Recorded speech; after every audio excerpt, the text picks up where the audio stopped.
হয়েছি, তাই আমরা মহান ভাগ্যবান।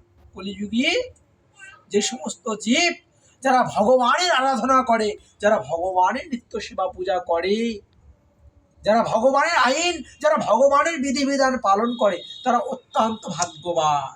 তারা কি অত্যন্ত ভাগ্যবান। আমরা কলিহত জীব অত্যন্ত আমরা ভাগ্যবান। হ্যাঁ, কলিহত জীব এই দুঃখ দুর্দশা দেখে নারদ মুনি এই প্রশ্নই ভক্তি দেবী তুলসী মহারানী বৃন্দাজিকে বলেছিলেন, আর ভক্তি দেবী তদুত্তরে ব্যাখ্যা করেছেন ভাগবতের মাধ্যমে যে কলির যুগে এই যে বদ্ধ জীবের কি দুর্দশা, আমরা কেন দুঃখ পাচ্ছি, কেন কষ্ট পাচ্ছি। আমরা কি এই চিন্তাটা একবার হয়, আমরা কি এই চিন্তাটা একবার করি যে আমরা কেন দুঃখ পাচ্ছি? কাউকে গিয়ে আমরা কি জিজ্ঞাসা করি কেন দুঃখ পাচ্ছি, কেন কষ্ট পাচ্ছি? এর নিবারণের উপায় কি? আমাদের যখন রোগ হয় আমরা ডাক্তারের কাছে যাই, ডাক্তার ওষুধ দেয়, ক্ষণিক সময়ের জন্য একটু ভালো হয়, আবার রোগ ধরে।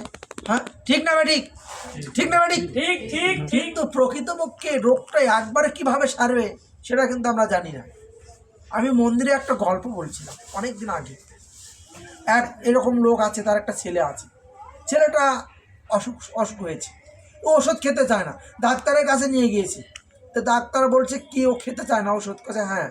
তো ডাক্তার তখন বলছে ঠিক আছে, কি খেতে পছন্দ করে? কয় মিষ্টি। কি খেতে পছন্দ করে? মিষ্টি।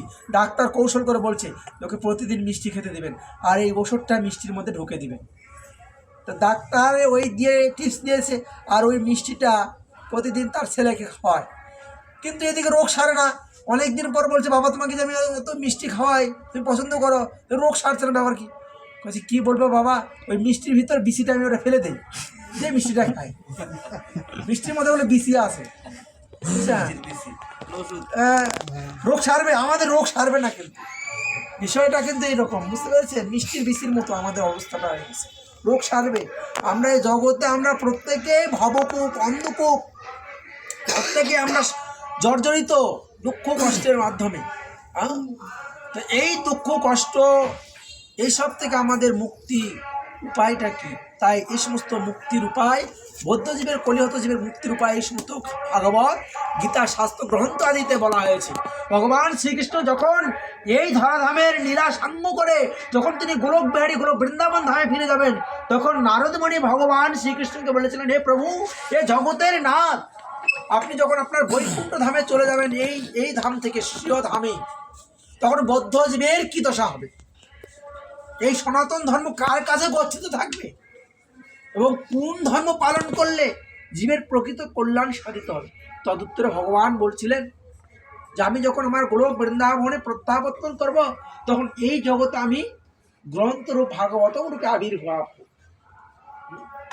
এই যে গ্রন্থ ভাগবত, এই সমস্ত শাস্ত্র গ্রন্থ আমাদের নিত্য পাঠ করতে হবে, শ্রবণ করতে হবে, তবেই না বৌদ্ধ জীবের প্রকৃত কল্যাণ সাধিত হবে।